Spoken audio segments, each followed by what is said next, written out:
Bakwattidwa akakiiko k'amagoba pulezidenti akalwanyisa ebikolwa eby'obuli bw'enguzi kuliko Dr. Charles Mulyansaka, Moses Mwesigwa, Moses Seruma ne Peter Watumu nga batuuze b'e Wakiso nga bakwatidde olunaku olw'eggulo ku kizimbe kya Towers e Nakasero mu Kampala, era bano babalaze bannamawulire olwaleero. Kigambibwa nti bano beefudde abakozi mu ofiisi ya pulezidenti abagaba kontrakiti ez'enkizo ne bawudiisa Musigansimbi nti bamuwadde kontrakiti ey'okuguza gavumenti kemiko gye bongera mu mafuta ag'emmotoka ne gatakosa butonde bwansi ebalirirwamu obukadde bw'ensimbi bwa $4,800. Yinvesita ono Gumurani Furukani agamba nti bamutuukirira wiiki nga 3 emabega ne bamuwaddirwa eno nga beeyita bakungu ba gavumenti ya Uganda, naye n'abeetekamu engatto okuva e Dubai gy'akolera okujja wano mu ggwanga kutula eddiiro. Kyokka ono agamba nti yafunye okwekengera bwe yatuuse mu ggwanga, ate bano abaali bamusuubiza okumusisinkana ku palamenti ne batandika okwongezaayo ensisinkano,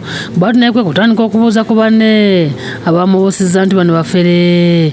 After that, I was suspicious because their action was not correct to me. I mean, if you're professional, you cannot act like that.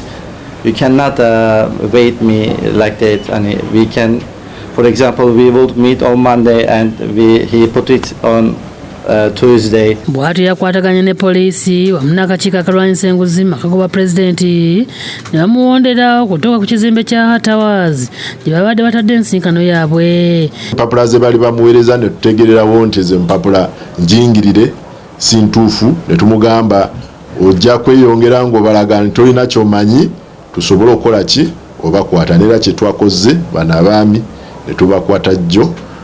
Era ensinkano olwawedde ne bagombwamu obwala nga yinvesita tannabawadde omunwe gw'ennusu ku ssente ze babadde baagala okumuggyako. Israel Okyo akulira ebyamateeka mu kakiiko kano akalwanyisa obuli bw'enguzi mu makago bwa pulezidenti agamba nti bagenda kutwalibwa mu mbuga z'amateeka baggulweko emisango egy'okwefuula kye batalina okujingirira ebiwandiiko. Abaami tubakutte, tugenda bateekako emisango egy'okujingira ebipapula ebiraga nti bivudde mu gavumenti n'okweteekawo ng'abakozi ba gavumenti ate nga tebakolera gavumenti.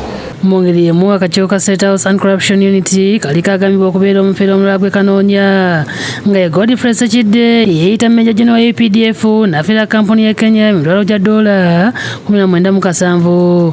Ono yali yeefudde wa minisitule y'ebyobulimi ng'agenda kubawa kontrakiti ey'okuguza gavumenti enkumbi.